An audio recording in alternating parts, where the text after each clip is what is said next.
Well, good evening, and thank you for being here. Welcome to the Norwalk Community Cannabis Forum.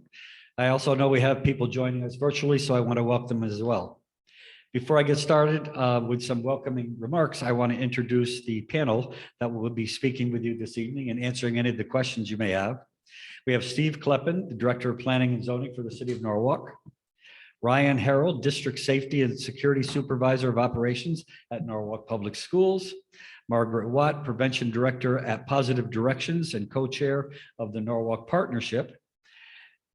Denique Wiedema Lewis, I'll try, Behavioral Health Program Manager at the Connecticut Department of Mental Health and Addiction Services in the Prevention and Health Promotion Division, who formerly worked at Norwalk ACTS and who we are happy to see back in Norwalk. Michael Lafrida, the Chief Operating Officer for Shangri-La, a dispensary, which will be opening later this year. Dennis So, the Director of Retail Operations at Fine Fettle, a dispensary opening up in Norwalk in early 2024, and Norwalk Police Chief Jim Walsh. So why are we here today? Well, as you know, back in 2021, the state of Connecticut passed legislation legalizing cannabis in the state and allowed municipalities to choose whether they would permit retail sales in their communities. Last year, the Common Council voted to permit sale and cultivation of the use of cannabis in the city of Norwalk.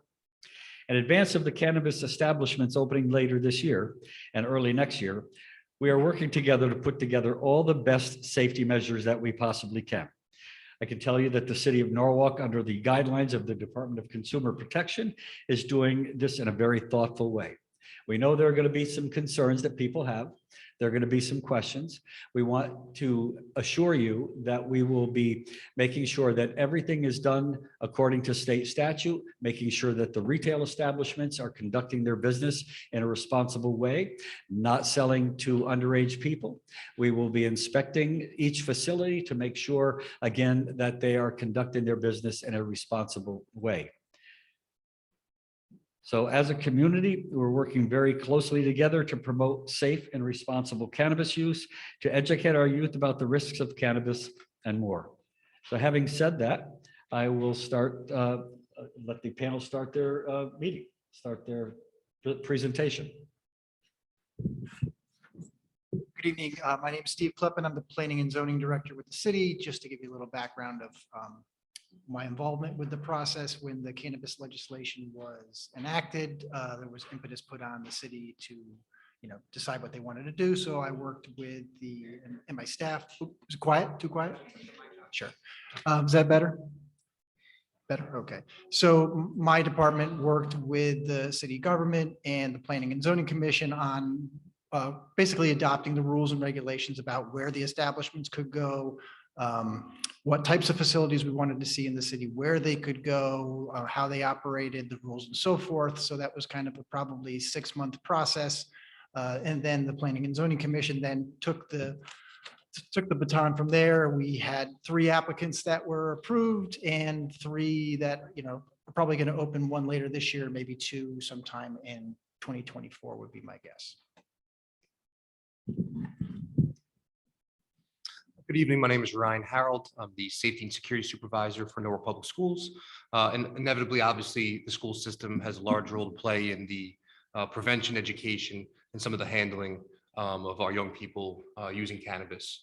As I mentioned before, prevention, education, but we do have to handle it. It is in some of our schools. So we play a major role in supporting our young people to, if they make the decision to use cannabis at the legal age, making sure they're doing it responsibly. Hi, everyone. I'm Margaret Watt. I'm the Prevention Director of Positive Directions, a local nonprofit, and I'm here in my capacity as one of the leadership team of the Norwalk Partnership, also known as TNP. I'm going to talk a little more than you guys. They told us we could have 3 to 5 minutes.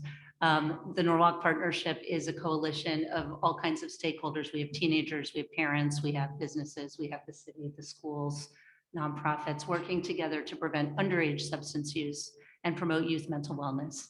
And we have an information table out there so you can pick up information about us or join us. But our work involves everything from conducting youth surveys to providing trainings. So when we talk about prevention and education, we do work with kids. We have kids educating other kids. We educate parents, health teachers in the schools. We create awareness. We create supports like the Teen Nights Out and the Norwalk for Mental Health Initiative. We reduce access by young people, and we've done a lot of public policy work at the state and local level to try to protect the public health. So in terms of cannabis in particular, our youth surveys in the last 2 years, 2021, 2022, show that Norwalk youth are really using cannabis at extremely low levels, and we want to keep it that way. So we're really happy to have these partnerships with the community and with the folks at the table. It was a pleasure to meet the folks from Shangri-La and Fine Fettle earlier and talk about how we can work together to make sure that all our businesses are responsible, that, we have had vape shops, smoke shops in town that have been bad actors, and we've been active as a city in looking at how we can address that issue. But so we want to work with the retailers, but we also want to work with the public. So for parents who are listening tonight, just a few things that we want to make sure you know is that our research says that kids and parents think cannabis is the least dangerous substance that you can use as a teen, but that's not the case. We know a lot more than like when I was in high school health class, right? So things that parents should know and be talking to their kids about. Cannabis is addictive. Cannabis can cause up to an 8-point IQ loss when teens are using it several times a week. These are things to really think about as a parent. Have you talked to your kids about this? We have information out there in English and Spanish. How can you educate your kids? How can you protect them from edibles, which has been an issue in the schools and in the hospitals? And just everyone should be aware that in the states where cannabis is commercialized, there has been a 25% increase in teen addiction to cannabis. And that's why all of us really have a role to play, because when people are aware of the risks, when parents and other youth are saying, we shouldn't do this at this age, then we can reduce that risk. So I want to cite that the library is hosting a talk in November, and the NPS Family Center I brought the wrong one, is also hosting a talk in November for parents to get educated, answer your questions, and know how you can keep your kids safe. And at the talk at the library, we're going to talk about responsible adult use, because for adults who are using marijuana, it's totally legal, but there's things you should know as well. Thanks. All right, so my name is Danique Vedema-Lewis. I work within the Prevention and Health Promotion Division at the Department of Mental Health and Addiction Services. It's so nice to be back in Norwalk. So a little bit about our division itself. So we are charged with providing statewide services to support underage substance use.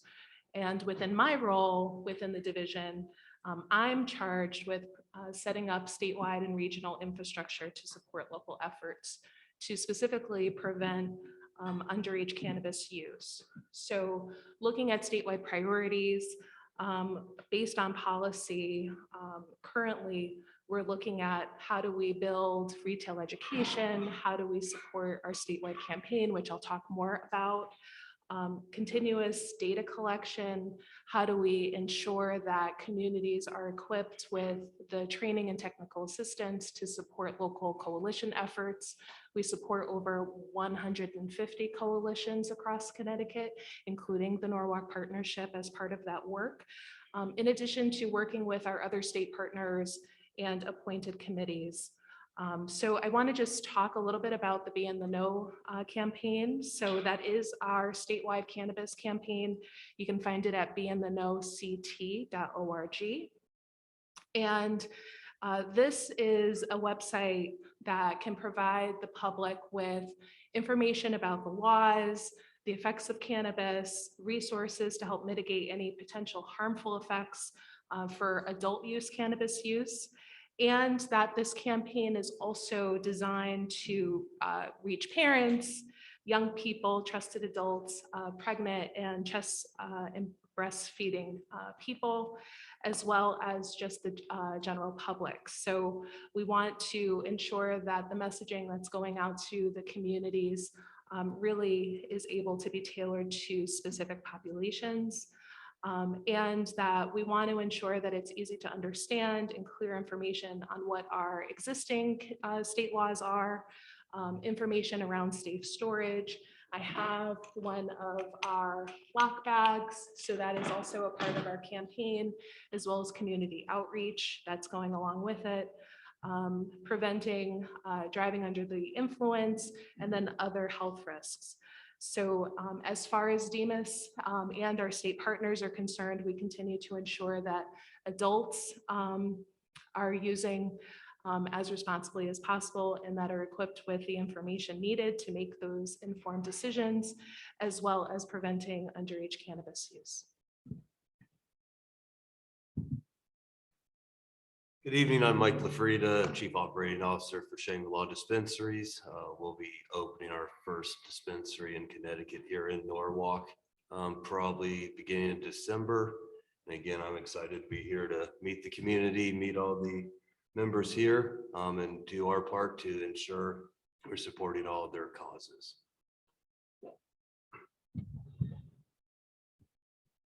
Hey there, Norwalk community. My name is Dennis So, and before you begin wondering, I know I look young, but I've been in the healthcare setting for probably longer than you might think. I graduated from UConn in 2009, the School of Pharmacy, so I have a doctor in pharmacy degree. I started off at Walgreens, working at my retail locations across the state, from opening new stores to management, and most recently in specialty medication. I worked at a community health center for Walgreens in Meriden. Fast forward to 2019, I was intrigued by an introduction from a friend to get into the cannabis world, in the medical cannabis world in Connecticut. And so I joined Fine Fettle. We opened up our first store in Willimantic in 2019. And a couple months later, we opened up in Newington, and now we have a location in Stamford and in Manchester as well. Right now, I'm currently in a retail operations position, overseeing all the branches for Fine Fettle. And I often joke about the dog years in cannabis. It feels like 1 year in this industry equals 3 years anywhere else. It's because the cannabis industry is ever evolving. There's constant changes with the rules and regulations. There's new emerging markets, all positive changes, but it's a lot to keep up with. So I may look young, but I'm practically ancient at this point, if you consider cannabis years. So, you know, we're a dispensary, but we're more than just about dispensing a product. We're about shaping an experience when folks come to see us. You know, it's one thing to dispense a product, but it's another to provide a product that offers solutions for many. And many people who come to see us may have debilitating conditions. They may have illnesses or symptoms that they're, you know, relying on cannabis to give them relief. So at Fine Fettle, we really genuinely believe in the education and expertise of our staff to provide the best information as possible when customers and patients are coming to visit us. We truly believe in that. It's embedded in our core values. I know there's probably concerns about safety, and I hear you on that.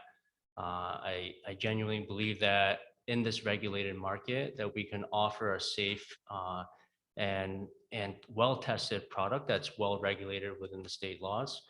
You know, every person that sets foot in our dispensary is ID'd, no matter how you look or what age you might be. All our products are kept in tamper-proof, child-resistant packaging, and even the labeling is muted, where it's black and white labeling, so it's unattractive to children. But beyond those protocols, we're really excited to be in the space to offer an atmosphere where folks can come find products that can help them with their ailments and do it in a safe and responsible manner. So I appreciate you guys having me here today. It's an honor to be here. Thank you so much.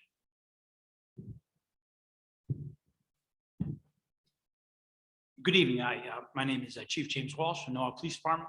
Local law enforcement has many responsibilities in regards to the legalization of cannabis and its retail sales. The first is review and in collaboration with planning and zoning to make sure that the proposed retail establishments comply with state law in regards to their vault design, in regards to their security systems, in regards to their video systems, and that the retention systems, that they have a safe tamper-proof building for burglar resistant and to prevent other crimes and robberies from occurring. Our second role is the education and training of the officers. In the past few years, with the evolution of marijuana laws, it's always changing year by year. So every single year, we're always updating the officers' training manuals with all the updated cannabis laws in regards to possession and weights and such. Thirdly is assuring compliance moving forward in regards to sales and possession to assure that they're within Connecticut state laws. And to that point, in regards to DUI enforcement, the Norwalk Police Department has 3 certified drug recognition experts. And some of them are actually trainers, and we train other officers throughout the state of Connecticut how to be DREs to enforce DUI if you're smoking and driving a car. And fourthly is identifying bad actors who are selling marijuana out of smoke shops. We've been successful in identifying several retail establishments through vape shops and smoke shops in the city of Norwalk engaged in illegal sales of marijuana over the counter, and we've made quite a few arrests with the execution of search warrants. Thank you.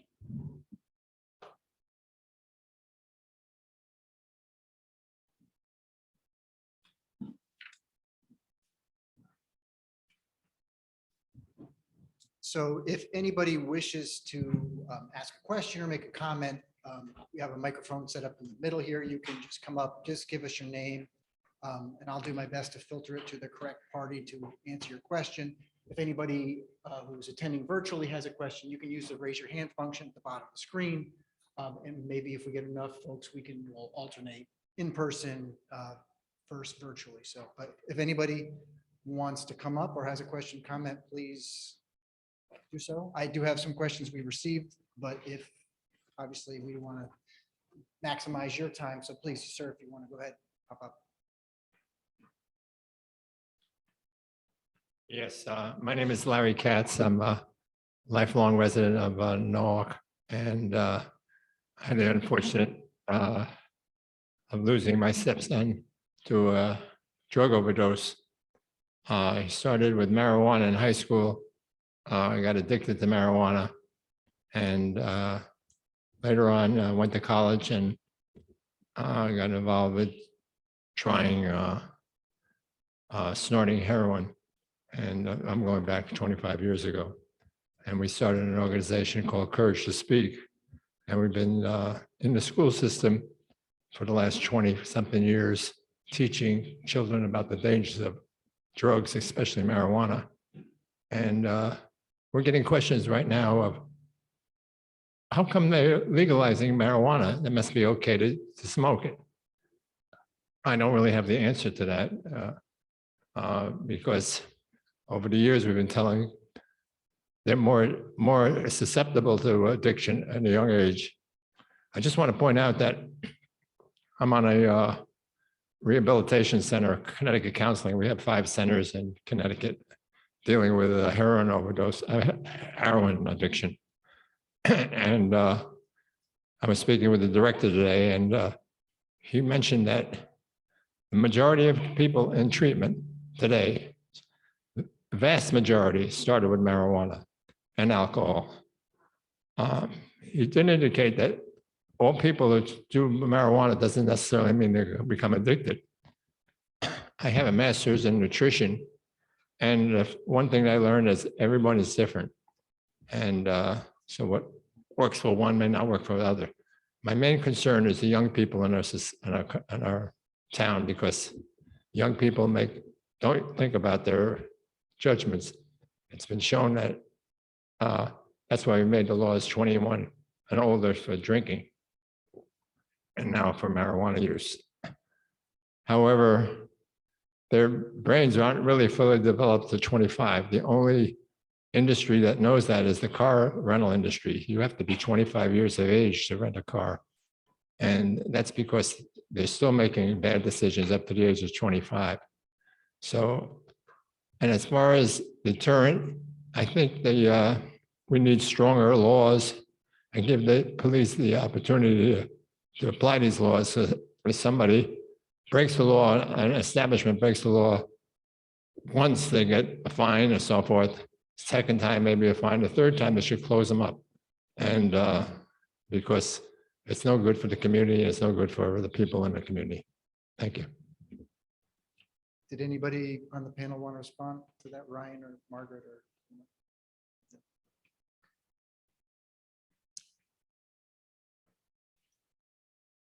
Hello, Nicole Hampton. I am a parent in Norwalk, Connecticut.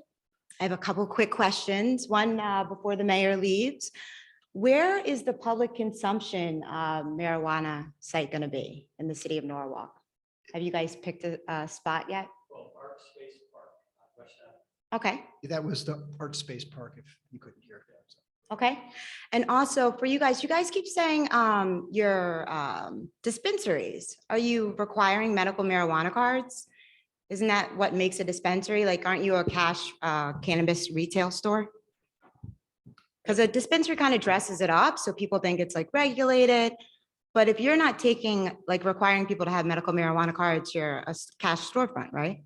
Sure, so I could answer that. And Okay. In Connecticut, we did start off as a medical marijuana program Mhm. where you needed to be registered with the state of Connecticut in order to come see us. There were 36 or so qualifying conditions. Since January 10th, when we went live with adult use sales, now it's opened it up to those that are 21 and over. Okay. So you don't need to register with the state any longer. There are restrictions on what you can purchase, and there's potency caps on the products. You can't purchase more than 30% THC in flower products or Right. more than 60% on non-flower products. There's a cap on how much you can purchase at a time as well. Mhm. Right now, it's just a quarter ounce, so 7 grams, whereas on the medical side, it's much larger. Right. So it is still restricted, it's still regulated through the Department of Consumer Protection. But are you guys a dispensary or a cash storefront? We're still considered a dispensary. Okay. Yes. And same with Shangri-La? Yes. Okay. But it's not like the dispensary in Westport where they only take medical marijuana. No, there's. So two this is more like a different hybrid? There's two different licenses Connecticut issued, Right. the hybrid and the non-hybrid. The non-hybrid is for the. Cash adult use. storefronts. You can call it a cash storefront, but it's still considered a dispensary. We still have to follow all state Huh. regulations along with the local municipalities. Okay. And again, I believe he mentioned it. Everybody that comes through the doors is ID'd. Oh, yeah, of So, course. again, anybody under 21 is going to be turned around at the door. Of course. immediately. Right. And then lastly, about the prevention, I know you even mentioned it, the youth, of course, is like #1 priority. So is the city or any of you guys providing any funding for prevention? Because the bill says there's no funding until year 3, which would be next year, if funds are available. So do you know if the city or any of you guys will be providing any funding for prevention for our youth? Because we're all talking about it, but It's who's something paying for for us it? at Shangri-La, we definitely will talk about internally, and come up with a solution or some sort of way to support that cause. That would be awesome. As a member of the local prevention council, I think that's amazing, and we would love to work with you on that. Thank you. Great. Hi, good afternoon, or good evening. Lamont Daniels, Chief of Community Services for the City of Norwalk. So part of the legislation, there is a 3% sales tax that will go directly to the city. And the state has identified how that funding can be used. And for those that are watching, those in the room, the funding can be used for educational programs on youth employment, training programs specifically for Norwalk residents. The second one is services for individuals living in the municipality who was released from Department of Corrections, and then also mental health and addiction services. So about a year ago, the city of Norwalk has put forth a plan that was approved by Common Council. So once those funds come in, we look forward to allocating those funds to the great nonprofits in the community to get those resources out to serve our constituents and to serve our residents. Thank you.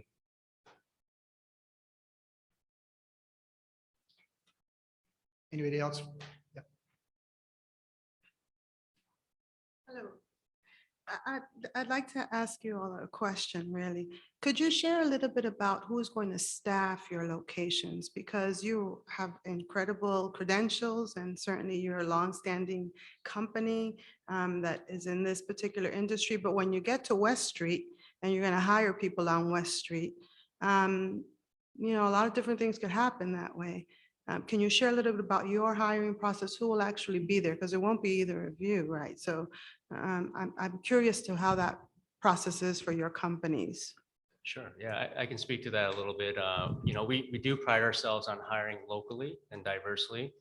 For Fine Federal, I am actually part of that hiring process as well too. So we do have a 3-step screening process where we do phone screens, we do interviews, and then second interviews as well. When Connecticut started with the medical marijuana program, they required technicians to have a prior pharmacy technician license in order to work in a dispensary. So we still have that requirement in our medical facilities for adult use. We're not necessarily asked to hire for that sort of requirement, but we do look for that type of experience. So people in healthcare settings, people who work in pharmacies in the retail setting especially, have the experience, because a lot of what we do in the dispensaries is mirrored in the retail pharmacy world as well.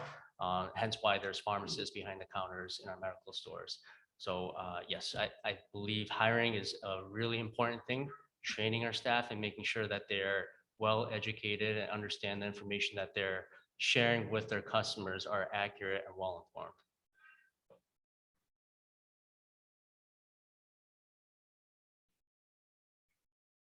Anybody else?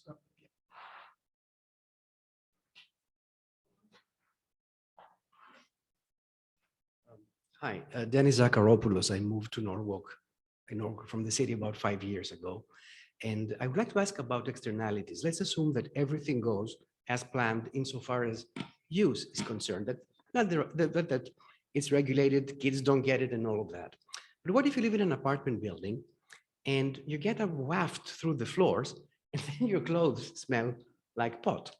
Suppose you walk in the street in certain areas and there is a lot of environmental smoke odor. And I understand that one cannot perhaps regulate smell. I mean, our neighbors cook and we get smells, but somehow that can be an issue also. So is there anything there, I mean, that one can do, manage it? Will users be trained to respect their neighbors the way we will respect them? Because I mean, I'm not against the concept of legalizing a lot of drugs. Controls a lot of things. I mean, the law was passed for a good reason. But good things also sometimes have consequences that also need management to maintain civility and good relations. So I would like a comment on that and answer it, if you please. Sure. Thanks. I can respond to that.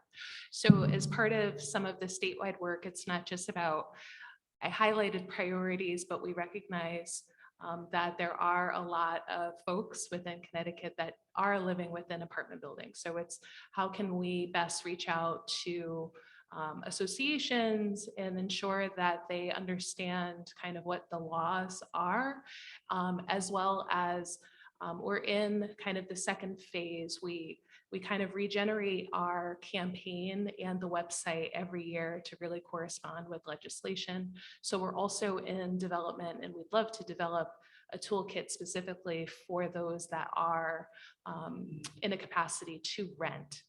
Because we want to not only ensure that people understand what can and cannot happen, especially in a multi-person housing space, but also other pieces related to signage at playgrounds, in apartment buildings, making sure that people recognize that there are designated spaces for use, and to continue to do that public education. The designated space was the address that was mentioned at the beginning. There was a public space, and that would be presumably one of the types of places that one can go and smoke. But That's not the only necessarily public everywhere. place. Yeah. Yeah, okay. Thank you very much. That was very helpful. Sure. It's the Art Park, which is on West Ave. Chief, could you speak to maybe quickly what public consumption outside of that, if you witness it or what happens? Yeah, you could be cited with $50 per violation for outdoor in-purpose in the area where it's not permissible. And again, if anybody is attending via Zoom, if you want to ask a question or have a comment, just use the raise your hand function at the bottom of the screen. Sure, if you want.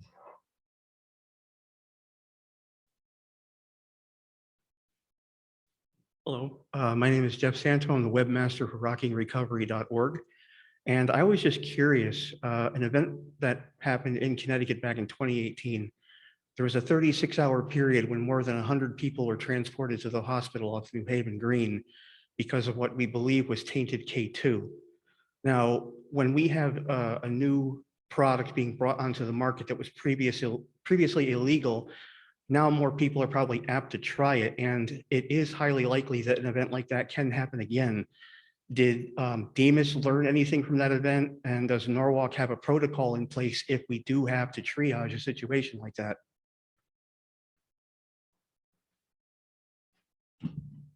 So I can't specifically speak on behalf of the full Demas agency as prevention and health promotion, but I'm happy to take this conversation offline and to get you in contact with other folks that can answer that question. Thank you. Maybe Dennis or Michael, can you talk about your product versus something you might get elsewhere?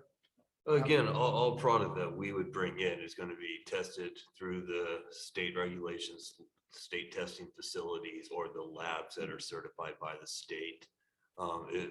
I know from Shangri-La and our other state operations, if there is a company that has any sort of bad reputation, known issues with product mold, other problems, I will not buy from them. For Connecticut right now, there's only 4 licensed growers at this time, and we're only allowed to purchase from those 4 licensed growers. And they are regulated by DCP. They are laboratory tested for any sort of toxins or heavy metals or contaminants, bacteria or mold. So the products that we're getting, we can feel much more confident about their safety versus unregulated products that might be out in the community. Well, I wasn't really worried about what you guys are going to have in your shop. I'm sure that would be thoroughly tested. But even before it was legal, I kind of saw it around the community here and there. So if there's a way to get it into the community, and we have this substance which is now legalized, if someone brings it to one party and they do have a tainted batch that didn't come from either one of your dispensaries, we may have a problem. And I just wanted to make sure that we're prepared and thinking about problems like that should they arise. Thank you.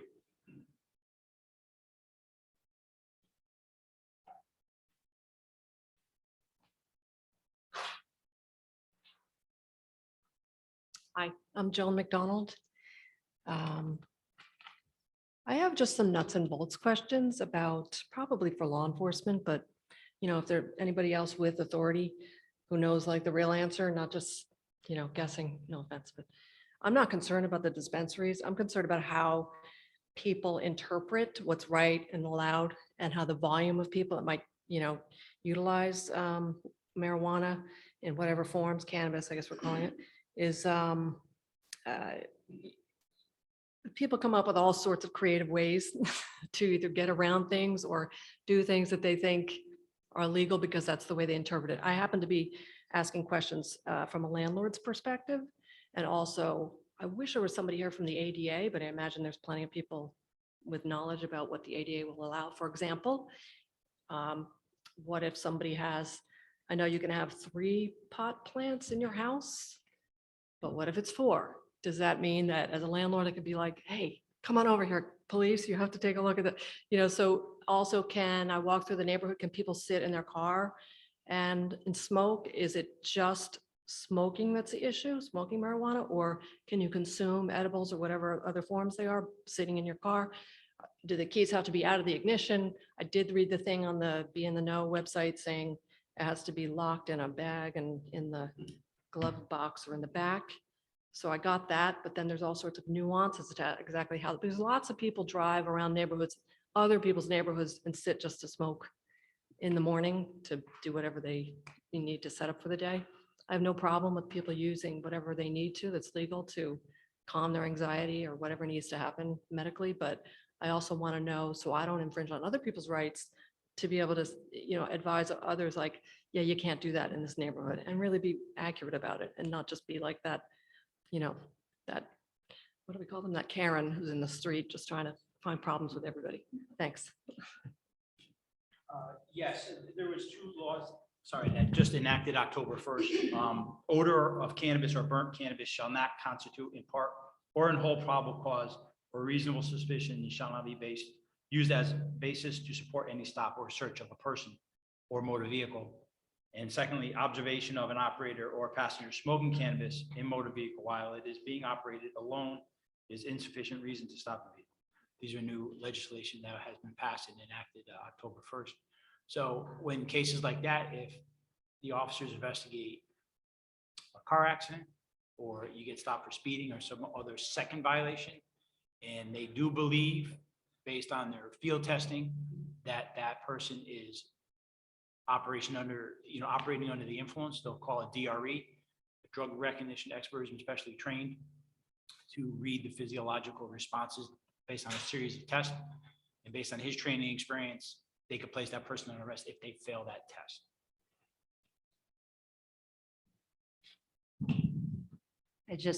I'd like to just add on that the situations that you just described are where the policy gets tricky in implementation, right?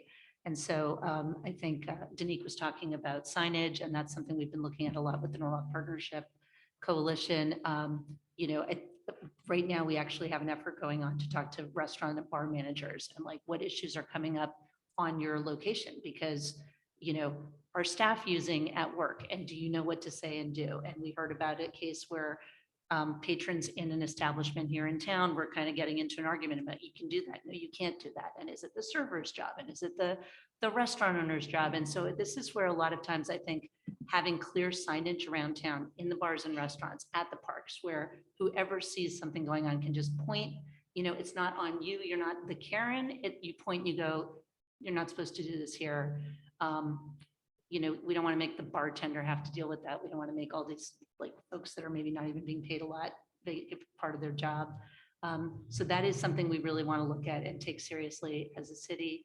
The chief just pointed to some of the real tricky situations around DUIs, right? I mean, we know perfectly well that there are people who drink and drive, and there are people who, get high and get stoned and drive. And this law makes it a lot, or Connecticut is not treating cannabis law and policy the way it treats alcohol, right? So we have these differences. It's like, you can't, I can't go out there and drive while I've got an open beer, but I can't have weed in the car. And so I think this is what we're going to see, the enforcement challenges around how do we just keep our streets safe? And some piece of that is also the education around, if you're using weed, do you know how long you should wait before getting behind the wheel? Like, do you all know how long you're supposed to wait? Like, I think that's one of those educational pieces, right? The Department of Transportation in Colorado, which legalized it first, now says 6 to 8 hours before you drive.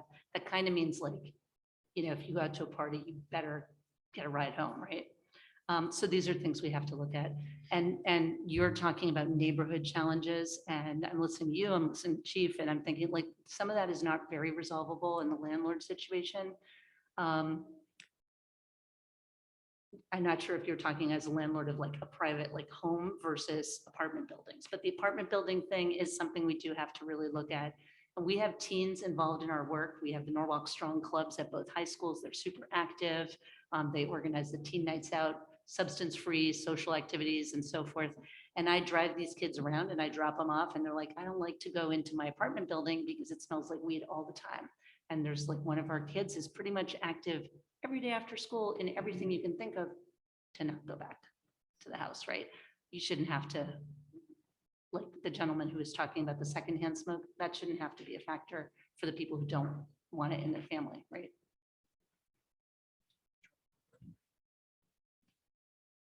Hi, my name is Jennifer Balliet. I'm a mom of 3 in Norwalk. I say mom of 3, but 2 of them are out of the house in college. But I do have one in Norwalk Public Schools who is concerned about the dispensaries coming here. I did have a question for the chief. I'm sure you speak with other departments throughout the state, towns and cities, and I was just wondering if you have any specific concerns or anything that you're going to watch out for that you may have heard from those other departments, and how your staff feels, if they're nervous or they're just prepared day to day. Our biggest concern right now is identifying the bad actors in town that are selling marijuana, thinking that the messaging is that they could sell marijuana out of any retail space in the city of Norwalk. We've had to do 10 to 12 operations in the past 18 months, identifying a few shops that we've been identified and actually arrested the management several times. So out of this whole initiative, that's probably our greatest area of concern right now, because there's vape shops and smoke shops all throughout the community that are selling marijuana over the counter. They're selling edibles over the counter, and our investigators have received information, they conduct an investigation, they legally get search warrants or arrest warrants. And when we execute these search warrants, and they're coming up with pounds of marijuana and cases of edibles and stuff like that. So that is probably our biggest issue right now within the past 18 months to 2 years with the legalization of cannabis. And when it comes to DUI and DRE, we put a lot of training into our officers right now. Certifying a DRE is a rather lengthy process because it takes 4 to 6 weeks. We have to ship them out of state, and it's a certification that takes a lot of human testing because you're not relying on a machine like you are with blood alcohol examinations. You're using your training and observations of another human being, and they're filling that test. So every single month, every single year, we're always increasing our training in regards to DRE, and then they're passing it on through different classrooms, our instructors. I just want to comment that, Chief, you guys have done an amazing job at finding some of these bad actors. And I feel like in the newspaper every week, you've busted someone who's selling to minors or selling illegally. And so I want to give you the opportunity to tell people that how they can report if they see something. I mean, we saw people at a yoga shop selling edibles. Who would think that at a yoga shop, they'd be selling THC edibles, right?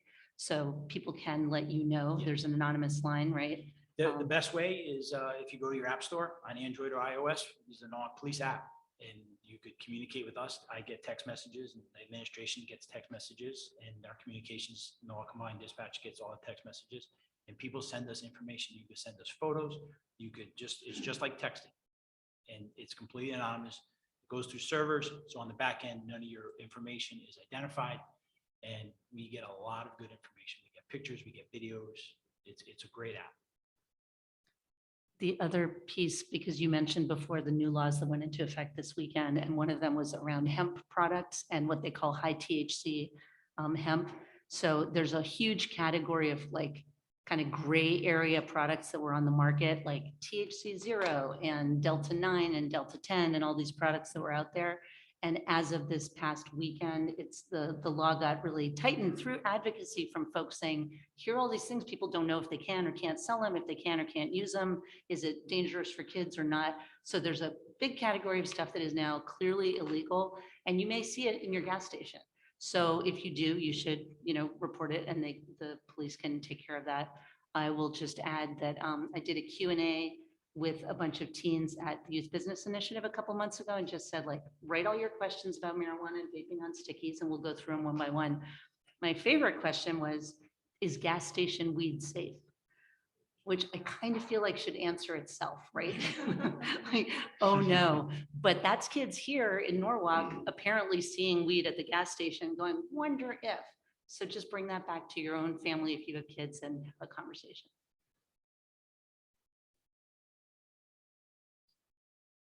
Larry, was there somebody I saw a hand raised? We'll let this gentleman go, and then we have somebody online. Thank you, Mayor Reeling, for having this together and all you here to participate in the forum. My name is Joe Dudek. I'm the Executive Director for Help for Kids, the Exchange Club Center for the Prevention of Child Abuse here in Fairfield County. We serve Norwalk, all of Fairfield County. We provide support and education services to families in order to help them provide a safe, loving, caring environment to raise their children in. My question is to all of you and to the mayor, whether or not there'll be any education information available at dispensaries to educate parents on how lethal THC can be, particularly to infants. Not to put it in the same category, obviously, fentanyl. Fentanyl is a whole different category. But last year in the state of Connecticut, we had something like a dozen overdoses of children due to accidental fentanyl overdose. Certainly, this is not something we want to see with marijuana. And granted, it's different, but there's different potencies, right? There's just flour, there's oil, there's all different products that can fall from a table or can be picked up from an infant or a child on their hands, lick their hands, and have unfortunate consequences. So whether it be a question or a statement, I believe that there should be educational information at the dispensaries so parents understand, for adults to understand, not just parents, but all adults to understand the effect that THC can have on children, particularly young children, but children of all ages. And to make sure that this is a safe environment in their home when they take this product home. And so therefore, everyone is doing their part to make Norwalk a safe community for children, even in the presence of recreational marijuana. So if that is not part of your plan, I certainly will volunteer myself and my agency to help you provide these informational documents and maybe a PSA through our local media in order to make people really understand how detrimental this can be to children. So thank you very much. Michael or Dennis, is that something you guys have had in your other facilities or something you consider here? Yeah, so in my time working in the cannabis industry in multiple companies, we have always set up a Cannabis 101 training for the public. So again, I have not built that out specifically for Norwalk or Connecticut operations. However, I have done that in our other states, and then in my previous companies, we've done that Cannabis 101 for the public outreach. I guess I just want to highlight a specific audience for the Be in the Know campaign is really related to pregnant, chest and breastfeeding people. So we and I think especially as a mother, I want to ensure that I'm able to have those developmentally appropriate conversations with my young people. But I think that that is the case for a lot of parents. So we are in the development of our phase 2 of the campaign. That is already something that is high priority for us with these toolkits, not only about a toolkit specifically for parents with tips, conversation starters that go across kind of the bracket of young person, but also how can we also strengthen the relationship that we have with the Association of Pediatrics so that we're not just having parents equipped, but we're able to also provide that valuable information and resource to those that are seeing them within the healthcare setting.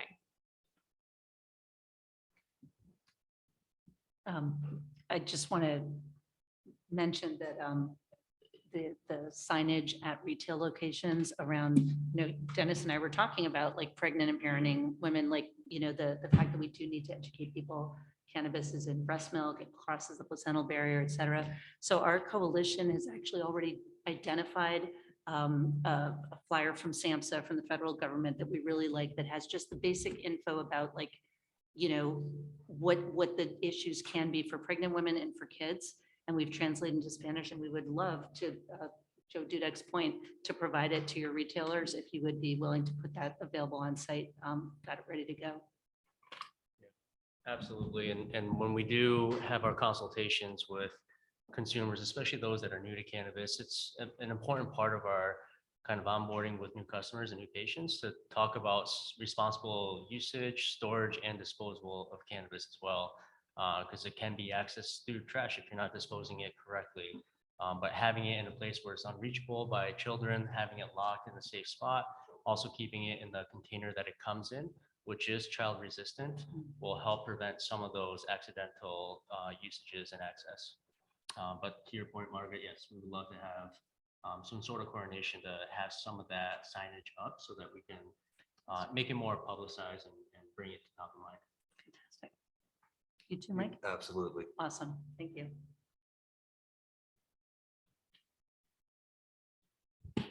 Remotely, we have Romney Donald, if you can unmute.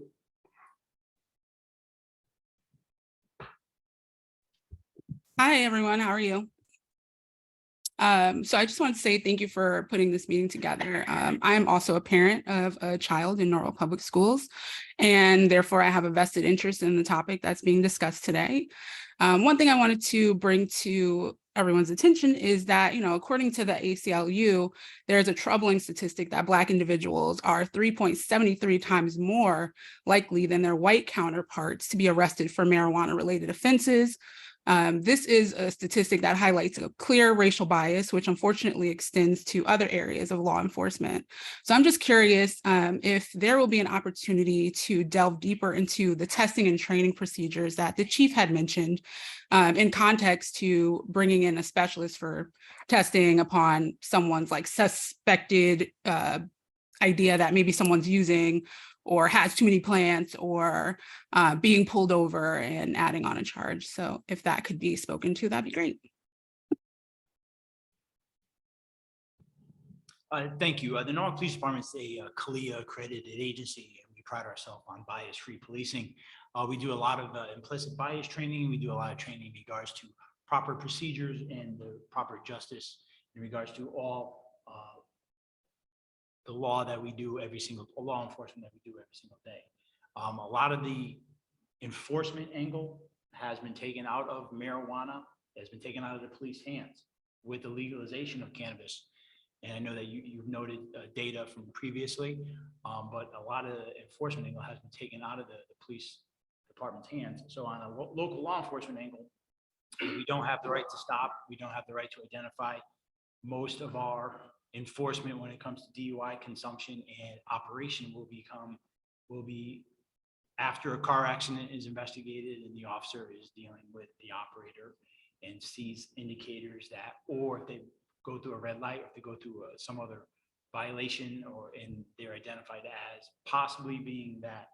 And in regards to the other enforcement, in regards to public consumption and things like that, those are city code infractions where simple warnings can be given and then enforcement can be taken in a progressive manner. Okay, again, if anybody is virtual, you can raise your hand, use the raise your hand function at the bottom of the Zoom screen. And anybody else that's in the audience here, please feel free to come on up.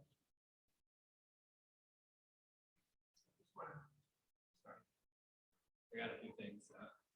One is, this is Chuck Edwards. He's a representative from Carolina who is against the pot, legalizing pot on a national level. And he indicates that in Oregon, 50% of drivers tested positive for THC. In Washington, fatalities more than doubled. In Colorado, 138% increases since legalization. One of the things that the community could be assured of that we're going to have more automobile accidents in our community. And I really don't know how to prevent that unless we can stop people from driving impaired. And one other thing, when it comes to the words that the media use, recreational, it just destroys my thinking that it's not really recreational till you get addicted to marijuana. And to make it sound like it's recreation. If you ever went to one of the places where people are trying to get off of marijuana and so forth, you can understand that. And secondhand smoke is another issue that I forgot to talk about, is the secondhand smoke is not something that should be forced upon people. It shouldn't be that with their consent, if they want to be in an area that's smoking, because of the fact that some people are in recovery, which may stimulate them to start back again. Also, I forgot what the other one was. But so the uses of the word recreational and dispensaries, one other question I have is why don't we sell marijuana in a pharmacy rather than open up dispensaries, so-called dispensaries? Larry, I think we have another. Yes, we have remotely Diana Toomey Wilson, if you can unmute. Thank you.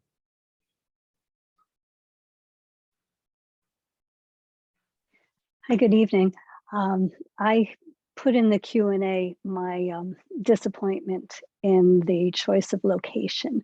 The art park brings in families of all ages to celebrate creativity together. One of the gifts of the Norwalk creative community is that it is so welcoming for young people. And to then turn that space into a cannabis positive environment just seems wrong to me. I don't know why we can't do this closer to the quote recreational area, maybe in South Norwalk, closer to the police station, somewhere where we can have a bit more accountability for the way we roll this out into our community. But I'm very, very disappointed to hear that the art park will no longer be a family-friendly kind of place. Thank you for that. I think we're about, unless there's somebody else's last question, I think we're going to let the panelists make any closing remarks that they'd like to make before we wrap up for the night. Anybody? I guess just the final thing that I'll say is that schools are here to support families. We're a great starting point. We already have relationships with many families. So if your family and your children in particular are struggling and you self-report, we're going to offer you help. Obviously, when we come across situations in schools, there's varying levels, varying levels of products, varying levels of accountability that needs to be had. But if your family and especially your children are struggling, please reach out to the schools. We're connected with multiple agencies throughout the city and the state. So we want to be, a proactive partner in making sure this is done responsibly and keeping kids safe. I just want to open up the opportunity to anyone to join the Norwalk Partnership if you are interested in preventing substance misuse, not just cannabis, but just keeping our kids safe, right? Promoting their mental wellness. The Norwalk Partnership is just open to any community member or agency. We have a lot of folks involved in lots of ways. We do everything from legislative forums to liquor stickers and signage and support groups and things like that. Just visit the website, thenorwalkpartnership.org, and follow us on social. And we have an info table out there, so grab resources and sign up on your way out. Thank you. I deferred. I think that with that hopefully that this was an opportunity to talk about how community partners are coming together. And if you aren't already a part of the local efforts to prevent underage use, I strongly encourage you to be a part of it. Again, as I and as we as Shangri-La, we were very excited to come in. I certainly understand many of the concerns I've heard from the community tonight, and us as a business front, we are here to work with the community, try and resolve or relieve some of those concerns as we can as just being the business front, but again, working with all of the community and the different resources out here you guys are providing. So thank you. Don't have a whole lot much to add to any of that, but I do want to say that I do respect your opinions and some of your thoughts and concerns around safety, and what I can commit on behalf of Fine Federal is to make sure that we're dispensing safely and responsibly and making sure that we are complying with all state rules and regulations. And I do appreciate you having us here today. It's been an honor being on the panel. Thank you. Thank you. In closing, looking forward to collaborating with this team to assure public safety in this new endeavor in the city of Norwalk with the retail sales of cannabis. And also, besides the law enforcement angle, the Norwalk Police Department does offer. We have partnered with the recovery. We do have 2 full-time social workers and clinicians that work out of our building. And we've also just recently partnered with Liberation, and they provide addiction recovery. So we do have civilian assistance and clinicians besides the law enforcement in a non-sworn capacity. But thank you.